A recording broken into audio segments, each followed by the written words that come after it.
Really happy to be here with everyone today. I've learned so much from everybody. I've got a lot of comments I want to make, but I'm going to keep it short. So, and tell you what my focus is, and hopefully you'll have some thoughts and questions as well. So I'm going to speak. First of all, I'm from IU Northwest. My name is Szarleta. I direct our Community Engagement Center here, and I'm also faculty in our Public Policy School, SPIA. And I've been at the center for a little over 10 years now. And the context is important. The center has existed for more than 15 years, but had a very long dormant period. And when I first came in, which was 10 years ago, we were working on rebuilding the relationships with the community. And so about 5 years in, so 5 years now for Collaboratory, is when we learned about the Collaboratory tool and had the really great fortune of being able to work with IUPUI and Kristen and the team there so that we could onboard Collaboratory.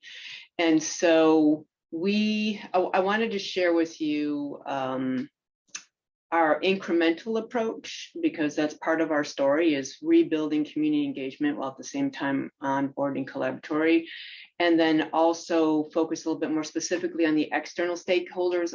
Everything that everyone has said resonated with me internally, the challenges and obstacles that all of you have had. We also have those, and we have some really exciting moments too. But I'm going to focus really on how we interacted with the community stakeholders. And so starting out, when we first got Collaboratory, I'm going to call it the beginning stages, we were really interested in understanding the community perceptions of where we were with respect to community engagement here at IUN. What was the community thinking about our role, about our activity in the community, and then also what were they thinking about Collaboratory, because this is going to be a new tool and it had a public-facing aspect to it. And so we went out and actually with a little bit of data in Collaboratory, started to hold some focus groups so that we could better understand those two things. How are we being perceived, and what does the community think about the value of Collaboratory?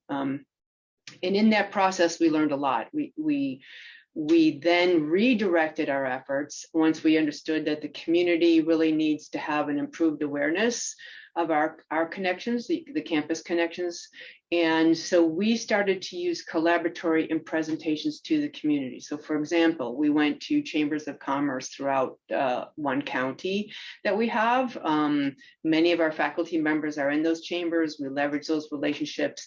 And we said, look, this is what we're doing in our community. This is how the faculty that are your members in the Chamber of Commerce are actually working with communities, and here's your activity. It's like they didn't even know that it was there, so we would say, hey, here's your activity, and they were very proud of that. They were very excited to see that, and they also saw it as for us, which was amazing, they also saw it as a vehicle for them to connect to other community partners, and we demonstrated how they could do that by going out to Collaboratory. So that helped us better understand how we were being perceived and how we could leverage Collaboratory to generate some community interest in building out partnerships.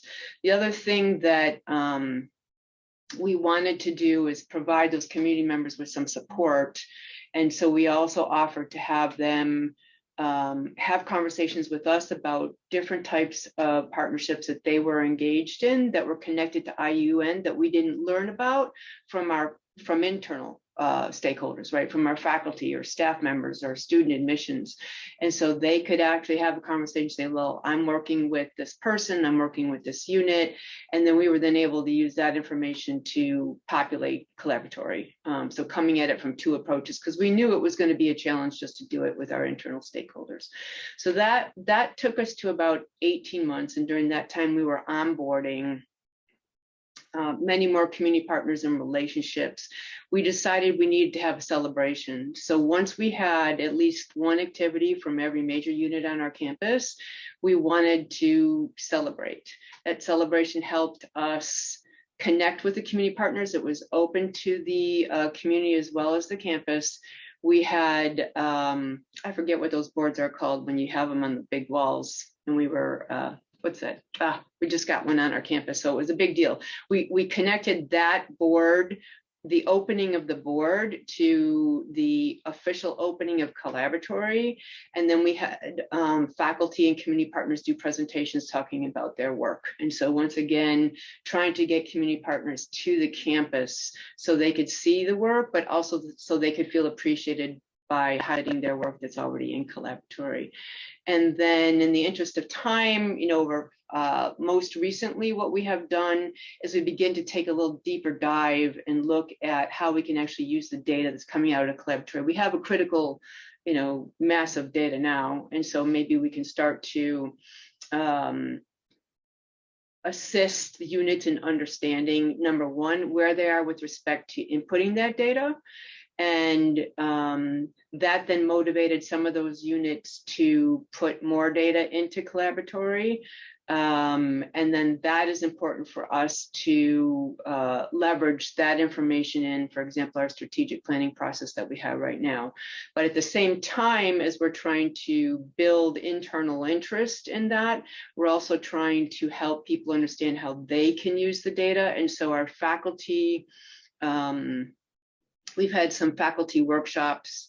We are helping motivate faculty put their information in there by having featuring them in a CURE newsletter. It's our Center for Urban and Regional Excellence newsletter. So if they do put activities in Collaboratory, we're able to pick out that partnership and have a story about that and then link it to the Collaboratory entry so that they can, and that newsletter goes to the public and it goes to internal.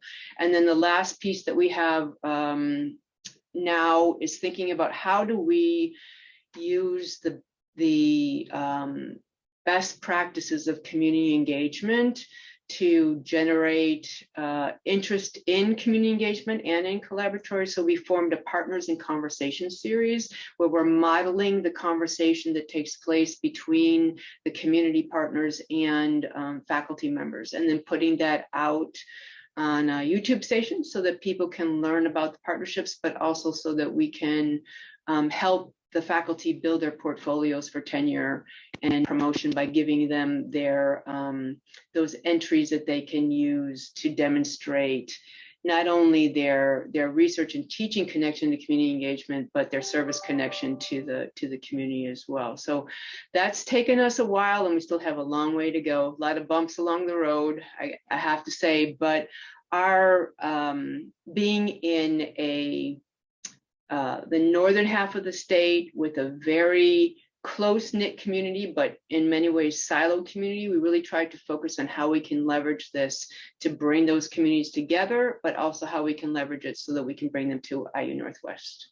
And so next steps are with leadership. We use some of those wonderful tools that Sun and Kristen created and had the maps, I gotta tell you, they went a long way in motivating people to put information in. You can talk and you can give the charts, but once they saw the dots on the wall, we have had like many more inquiries into how do I get my dot on that map? How do I make this something that people can visually see and recognize that I'm a part of? And so that's been really, really helpful. Thank you to Kristen and the team for helping us do that and share that information.